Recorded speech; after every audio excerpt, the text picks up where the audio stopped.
لیکن حمزہ کسی کی کیا مجال جو یوں میرے آفس میں پڑے ایک عام سے سی پی یو کو ایکسس کرے کوئی، یا جیسا کہ تم نے کہا کہ ہیک کر لے. ایسا کیوں ہوا ہے حمزہ؟ حیات نے دانت پیسے تھے اور حمزہ کی تو جیسے زبان ہی بند ہو گئی. وہ مجھے اندازہ نہیں تھا. اور حیات نے اس کی طرف دیکھتے ہوئے اس سے پوچھا کہ کیا نہیں ہونا چاہیے تھا تمہیں؟ میں مانتا ہوں کہ یہ میری غلطی ہے، مگر صرف یہ سوچ کر ہم نے اس سی پی یو کو باقیوں سے الگ رکھا تھا کہ باقی ورکرز بھی اسے اتنا ہی بے ضرر سمجھے جتنا کہ ہم دکھانا چاہتے ہیں کہ یہ تو کسی کام کا نہیں ہے. حمزہ نے ہم کہہ کر حیات کو جتایا تھا کہ یہ سبھی کا پلان تھا، صرف اسی کا نہیں، اور وہ چپ چاپ اسے سنتا رہا. آپ خود ہی بتائیں، اگر ہم اس پر پہرے رکھتے تو باقی ورکر سوال تو اٹھاتے نا کہ اس میں کس چیز کے ریکارڈ ہیں. اور ویسے بھی اگر ایسا ہوتا تو پٹیل کے آدمی تو خاص اس پر نظر رکھتے. لیکن جس نے بھی اسے کھولا ہے صرف 2-3 منٹ کے لیے ہی کھولا ہے، اور صاف نظر آ رہا ہے کہ شاید غلطی سے ہی کسی سے ایکسس ہوا ہے، ورنہ اگر کوئی جان بوجھ کر کرتا تو اس میں کوئی نہ کوئی ریکارڈ میں چینجز تو ہوتی. اب حمزہ خاموش تائید طلب نظروں سے حیات کو دیکھے گیا. خیر جو بھی ہے، تم اس پہ نظر رکھنا، یہ دوبارہ ایکسس ہوگا اور کسی کو پیچھے لگا دو، اس کے پکڑ لینا یا پھر جڑ سے اکھاڑ کر ہی مجھے بتانا. حیات تو جیسے ساری بحث ہی سمیٹ گیا تھا، اور حمزہ نے سر ہلاتے ہوئے اس کی پشت کو دیکھا اور کہا جی بہتر. اور اس کے بعد وہ دوبارہ سے اسکرین کی جانب متوجہ ہو گیا اور سین ہوتا ہے یہاں پہ ختم.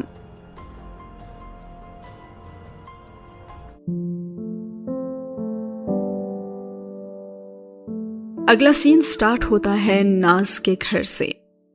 صاف نکھرے آسمان پر ہلکی ہلکی سنہری دھوپ چمک رہی تھی اور گدلے بادل چھٹ چکے تھے. سورج کی مدھم کرنیں کھڑکی سے چھن کر آبنوسی لکڑی سے بنے پلنگ پر پڑے وجود پر چمکی تو کسمسایا. کروٹ لیے سر تلے دبا تکیا نکال کر منہ پہ رکھ لیا اور کھڑکی کی گرل پر 8 کبوتروں کے ہمراہ ایک بھوری چڑیا سورج کی مدھم کرنوں میں چمکتی آ بیٹھی تھی اور بے ڈھنگے انداز میں لیٹی ناز کو ٹکر ٹکر دیکھنے لگی. اور جب ہی دروازہ کھلا اور وہاں سے قدرے فربہی مائل عورت ہاتھ میں پراٹھا پلٹنے والا چمٹا لیے داخل ہوئی. پلنگ کی پائنتھی پر کھڑے ہو کر غصے سے ناز کہا، اور نام کی پکار اور لہجے کی پہچان پر تو وہ 1 سیکنڈ میں سیدھی ہو کر بیٹھ گئی. جی امی جان، کیا کچھ ہوا ہے یہاں؟ اٹک اٹک کر پوچھے گئے سوال پر امی جان نے ایک قہر بھری نظر سے نوازا. چڑیا اور ناز نے انہیں پھر باہر جاتے ہوئے بھی دیکھا اور سکون بھری سانس بھی خارج کی. وہ گرل پر بیٹھی کرنوں میں چمکتی بھوری چڑیا کی جانب متوجہ ہوئی. تم نے بھی دیکھا؟ یہ عزت ہے میری اس گھر میں. ہاں، گود میں رکھے تکیے پر چہرہ گرائے لہجے میں زمانے بھر کا دکھ سموئے وہ دہائی دے رہی تھی. مجال ہے کبھی جو پیار سے مجھے جگایا گیا. او ہائے رے میری تو پھوٹی قسمت. اور چڑیا فکرہ مکمل ہوتے ہی اڑان بھر گئی اور ناز نے ناپسندیدہ نظروں سے پہلے چڑیا اور پھر خود کو دیکھا اور بستر پر تکیا پٹک کر وہ باتھ روم میں گھسی جہاں 9 انچ کی لمبائی سے نکلتی چھپکلی وہاں پہ تھی جس نے اسے صبح بخیر کہا. اور ناشتے کی میز پر بھی دیسی گھی میں تلے لچھے دار پراٹھوں اور اچار سے انصاف کرتے ابا اور طلحہ نے ناز کی فلک شگاف چیخ سنی. کندھے اچکا ایک دوسرے کو دیکھا اور پہلے کی طرح کھانے میں مصروف ہو گئے. جب ہی الٹے پاؤں دوڑتی ناز نمودار ہوئی اور باپ بھائی کو رغبت سے کھاتا دیکھ کر اندر ہی اندر کڑ کر رہ گئی اور منہ کو قفل لگائے دوسرے باتھ روم کا اس نے رخ کیا. امی جو ٹرے میں چائے کی پیالیاں لائی تھی فکر مندی سے استفسار کیا اور پوچھنے لگی کہ کیا یہ ناز چلائی تھی؟